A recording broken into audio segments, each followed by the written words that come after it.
మమ్మల్ని మన్నించండి కామ్రేడ్ నారా లోకేష్, చంద్రబాబు నాయుడు గారి కుమారుడు, అంతేకాకుండా తెలుగుదేశం పార్టీ జాతీయ ప్రధాన కార్యదర్శి, రాష్ట్రంలో ఒక ముఖ్యమైన మంత్రి నారా లోకేష్ మమ్మల్ని మన్నించండి కామ్రేడ్ అని ట్వీట్ అంటే ఎక్స్ పెట్టడం, ఇప్పుడు అలాంటి వ్యాఖ్యానం లేదంటే మెసేజ్ చేయడం అన్నది చాలా ఆసక్తికరం కదా. నిజానికి కామ్రేడ్లకు ఆయన సారీ చెప్పడం ఇప్పుడున్న మంచి ఊపులో బ్రహ్మాండమైన విజయం తర్వాత ఈ పరిస్థితి ఎందుకు వచ్చింది, రెండోది ఇది దేన్ని సూచిస్తోంది, ఇది చాలా ముఖ్యమైనది. దాని పక్కనే ఇంకొక ప్రకటన కూడా మనకు కనిపిస్తుంది.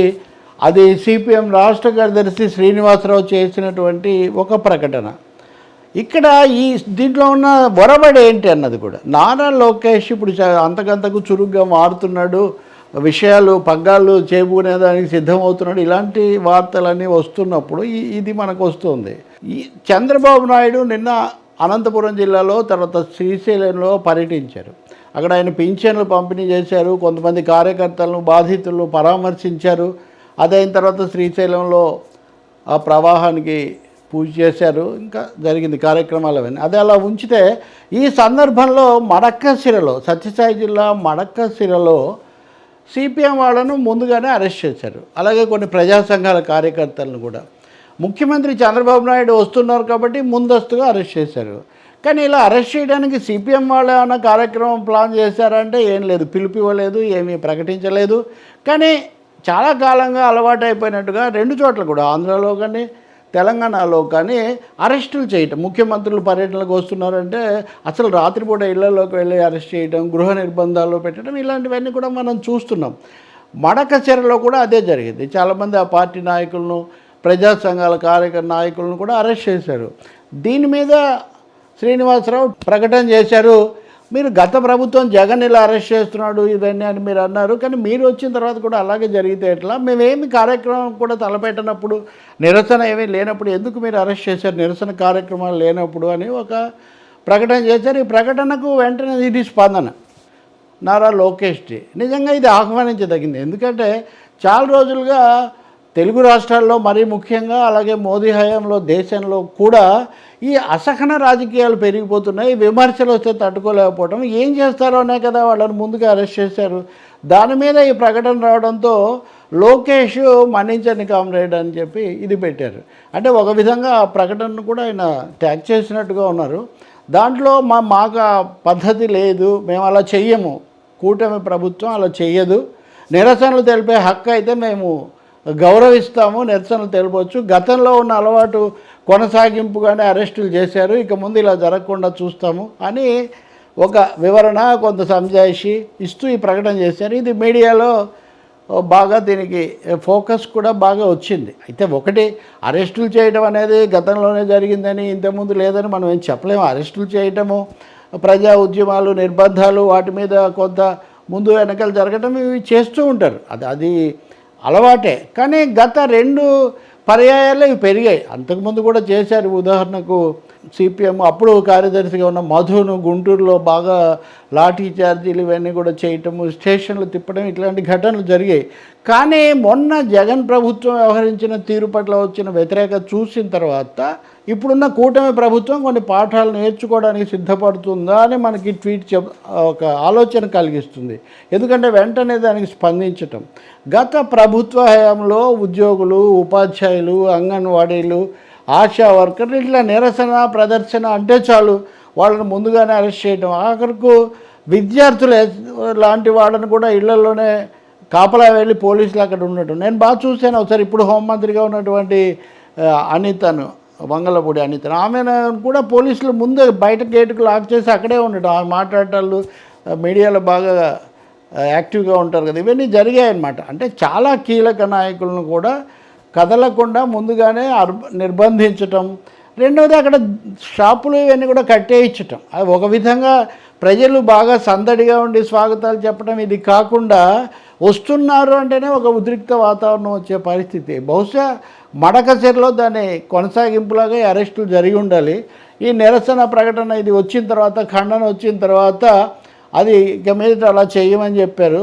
ఇలాంటి ఒక స్పందన ఇవ్వడాన్ని మనం స్వాగతించవచ్చు. ఏ రాజకీయ పార్టీ అభిప్రాయం ఏదైనా కావచ్చు, కానీ ప్రజాస్వామ్యంలో అందరికీ కూడా తమ గొంతు వినిపించే హక్కు, తమ నిరసన తెలియజేసేటటువంటి స్వేచ్ఛ ఉండాలన్నది ముఖ్యమైన అంశం.